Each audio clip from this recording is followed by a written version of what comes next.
ایک چھوٹے سے شہر میں جو پہاڑیوں کے قریب واقع تھا، ایک لڑکی تھی جس کا نام ایما تھا۔ ایما کو بیکنگ بہت پسند تھی۔ وہ اپنی ماں کی مدد کرتی تھی جو ایما کی خوشبو نامی ایک پیاری بیکری چلاتی تھی۔ ہر صبح وہ تازہ روٹی، کیک، کوکیز اور پیسٹریز بناتی تھی۔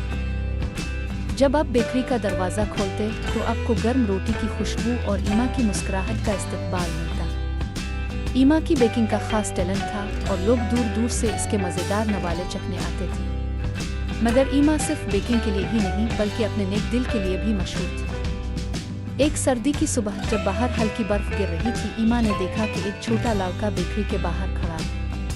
بغیر کسی ہچکچاہٹ کے ایما نے دروازہ کھولا اور لڑکے کو اندر بلایا۔ اس نے لڑکے کو گرم روٹی کا ایک ٹکڑا اور ایک کپ گرم چاکلیٹ دی۔ لڑکے کا چہرہ مسکراہٹ سے بھر گیا اور اس کی آنکھیں شکرگزاری سے چمک اٹھیں۔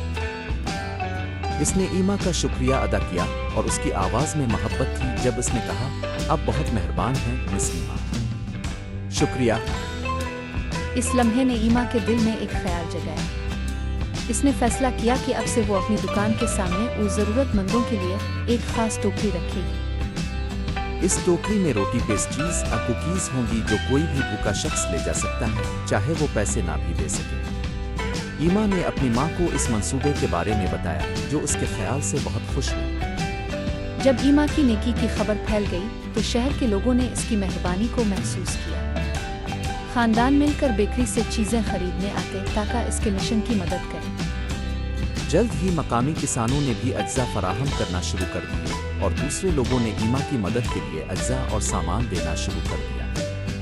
ایما اس بات پر شکر گزار تھی کہ اس کی چھوٹی سی نیکی نے دوسروں میں نیکی کا جذبہ پیدا کیا۔ بیکری صرف کیک اور کوکیز خریدنے کی جگہ نہیں رہی، بلکہ یہ ایک ایسی جگہ بن گئی جہاں لوگ ایک دوسرے کے ساتھ شیئر کر سکتے تھے، مل کر بات کر سکتے تھے اور ایک کمیونٹی کا حصہ بن سکتے تھے جو ایک دوسرے کی فکر کرتی تھی۔ ایما نے ایک قیمتی سبق سیکھا، ایک چھوٹا سا عمل نیکی کا بڑا اثر ڈال سکتا ہے۔ اس کی بیکری صرف پیٹ بھرنے کے بارے میں نہیں تھی، بلکہ یہ دلوں کو بھرنے اور سب کو خاندان کی طرح محسوس کرنے کے بارے میں تھی۔ Please subscribe and press the bell icon to get the latest videos.